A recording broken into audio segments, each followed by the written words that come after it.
iyo weersan isoo wacee warsan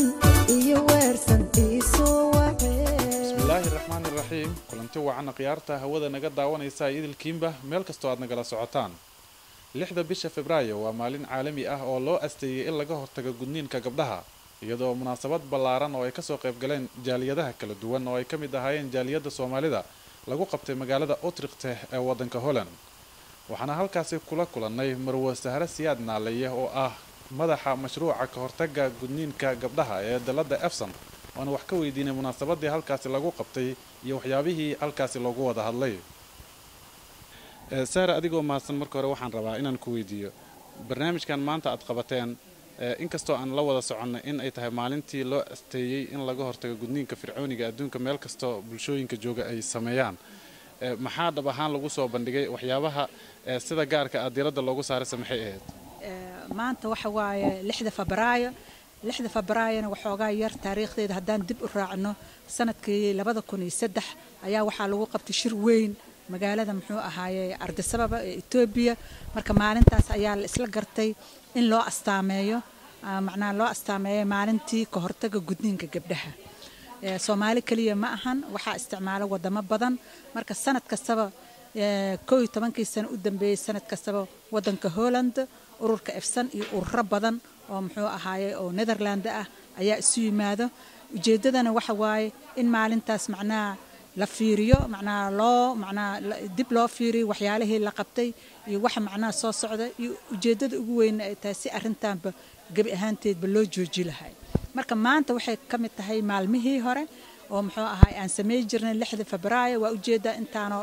qofood oo Soomaali ah ama muxuu ahaayay ama cadaan ama Afrikaan oo kala ah ama Netherlands organization badan ayaa ka soo qayb galay waxa la isdhaafsadana waxay ahayd inay arintan wali arintan inay jirto hadda waa aragtay waliba maanta waxa la soo saaray baaris oo ururka hirda ay sameeyeen ee Soomaaliya ka sameeyeen waana wali waxa waaye farkama qodan faanoola waa aragteen inuu wali ma aragtay prevalence-gii iyo muxuu ahaayay gudniinkii oo wali aad u jiro ujeedada waa yaraaday laakiin waxa moodaa in gudniin fircooniga laga soo tago gudniin ay sunnah inkastoo aniga nooc kastoo gudniin aan ka soo horjeedo ay dadku wali ay rabaan oo arinta wali ay ku dhagan tahay taasna loo baahan yahay arin badan oo shaqo ah in laga qabto dhinaca wacyigelinta ayna ka qayb qaataan aan ku adkeynay aniga wadaadada hataa arintan inay u soo jeestaan ay ka qayb qaataan loo baahan yahay waxyaabaha la soo bandhigay intii maanta aan munaasabadan ka qayb galayna waxa kamid ah in qareedadii ama qaabkii qiimeynta la sameeyay dalal badan oo gudniinka laga sameeyay ay kaalinta ugu horeysa ku jirta Soomaaliya su'aalaha dadka qaar ay weydiiyeen waxa kamid ahayd in wadanka Masar oo kale oo ka dad badan yahay aad iyo aad dalka Soomaaliya dadna ay yihiin ummad islaama aan ognahayna gudniinka inay Soomaalida la wadaagaan maxaad isleedahay marka waxa Soomaalida qaybta koowaad loo galiyay loo yiri dabcan sida ka muuqatay inay ku badan yihiin gudniinka meesha ugu badan markii la qiimeeyay ayaa halkaas lagu soo bandhigay maxaad isleedahay adiga arintaas adigoo waliba si faahfaahinaya waxa sida loo kala qaaday Soomaalida inay noqdeen wadanka ugu badan yiridid haddana maanta waa la sheegay hay'adda la yiraahdo UNICEF waxay sameysay muxuu ahaayay baaris ama waxaan la yiraahdaa research waxaa meesha ku dhigan 97% inay Soomaalida gudniinka isticmaalaan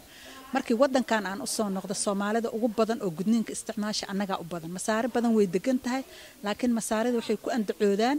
qolooyinka waliba masiixiga iyo kristaanka annaga ma sameeyno laakiin taa waa been masiixi iyo kristaanba masiixi ama kristaan waa isku mid iyo muslimba way sameeyaan laakiin annaga Soomaalida waxaan uga horeynaa waxa waaye arinta wacyigelinteedan uga horeynay muddo badan ayaan ku jirnaa arintan marka waxa moodaa ama Itoobiyaanka ama Eritreeyada ama masaaridaba hataa dadka shaqeeya arintan oo dadkooda wacyigeliya muxuu ahay ma sameeyaan waayo waxay leeyihiin dadka halkan degan wadankan u badan ayaa waxay ka kooban yihiin muxuu ahaa dad kristaankan waxay ku dacwoodaan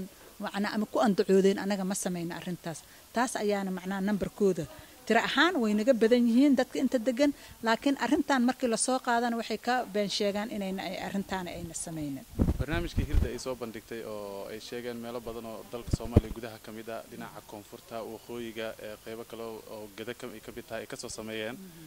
waxay muujiyeen oo dabcan adigana aad su'aal soo qaadatay in gudniinkii wacyigelin badan laga sameeyay dadkii la fahamsiiyay sidoo kale macnaha dadka hadda laga dhaadhiciyay in waxaan ay tahay wax iyaga ay ka go'day inay joojiyaan ama inay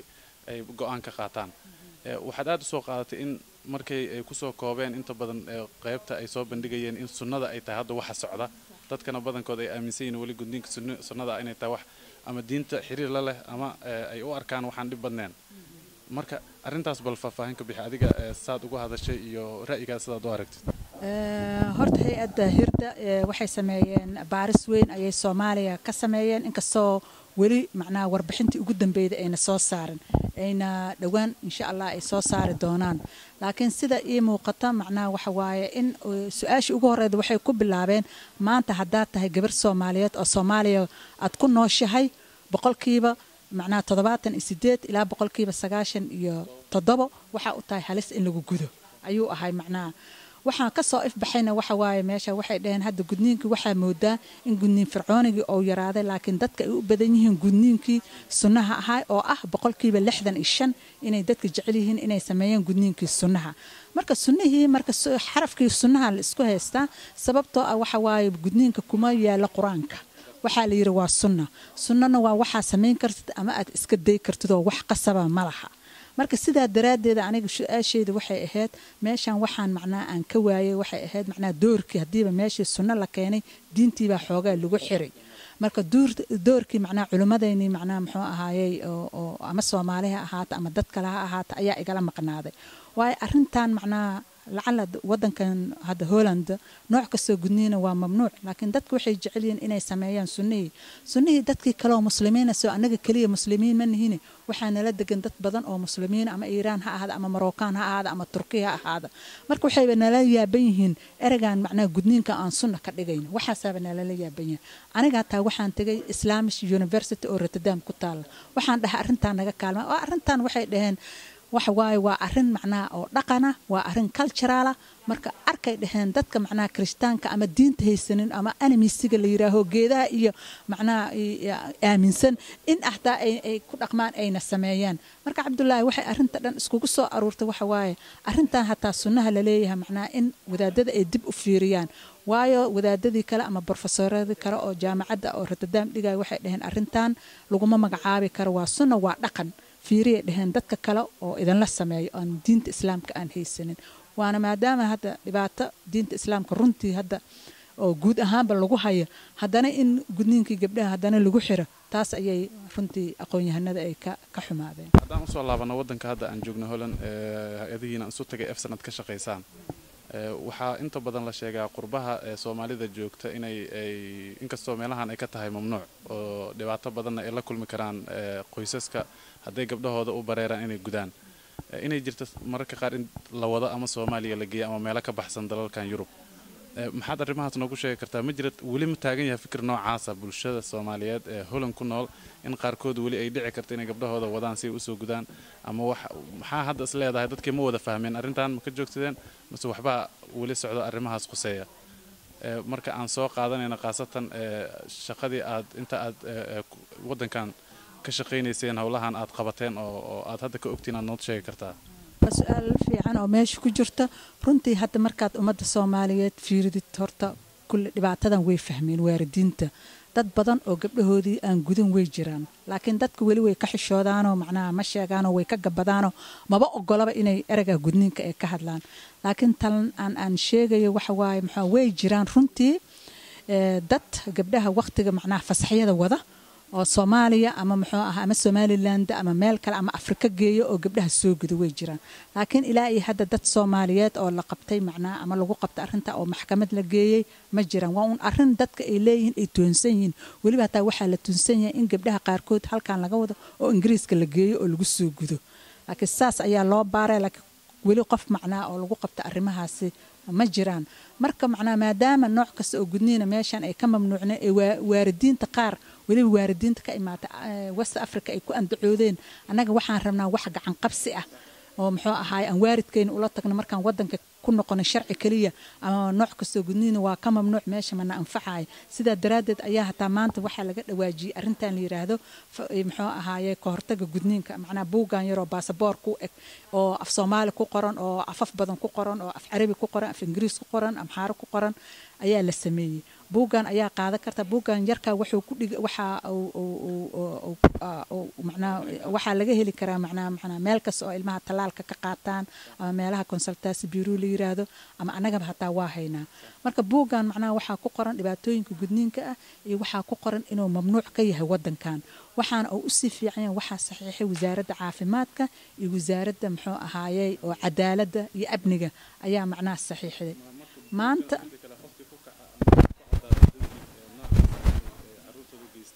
haddii lagu helo waxa ciqaaba meeshan sharciga ka jira oo nooc kasta gudniina ka mamnuuca ilaa 93 laakiin tusaale haddii waaridka ay aadaan Soomaaliya ama Afrika meel kamida ay soo noqdaan oo lagu helo inay caruurta gudaan waxay waaye 4 sano ilaa 20 4 sano iyo 12 sano inta u dhaxaysa ayaa lagu xukumayaa haddii macnaa oo xariga haddii macnaa lagu arko ilaa 37,000 oo iyadana ganaax lacaga ayaa jira macnaa lagu xukumaya haddii macnaa lagu arko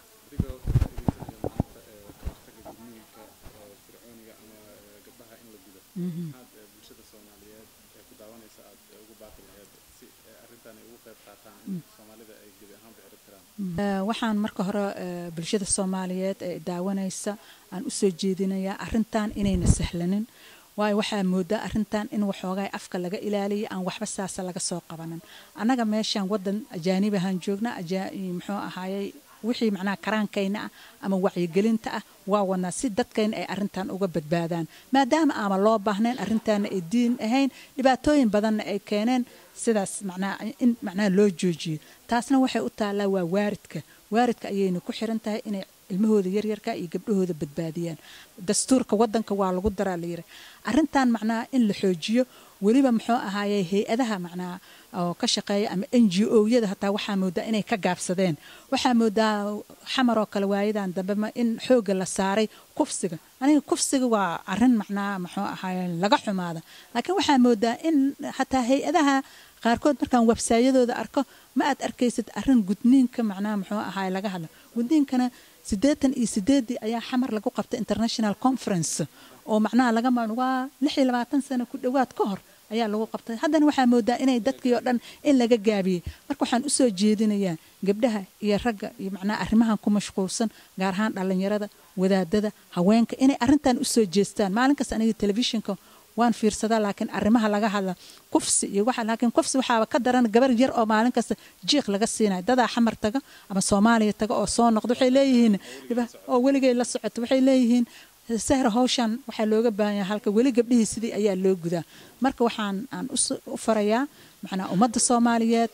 oo NGO-yada arrimaha macnaa haweenka wada inay arrintaani macnaa u soo jeestaan waxna ka qabtaan waayo ma aha in laga xishood waa arrin dhab ah oo jirta markay dhab ana waxaa lagu arkay markaa wadankaada 2014 ayaa ku jira dad qaxootiga markay imaadaan weli ma isku diina la leeyahay marka waxa waa wacyigelinta waa in la sii wadaa wax anaga kaliya ii yaala maha wax anaga dhan noo wada yaala waay gaar ahaan macnaa dhalinyarada waxaan kula talinayaa in mustaqbalka ayna gabdhahooda gudan waa mahadsantihiin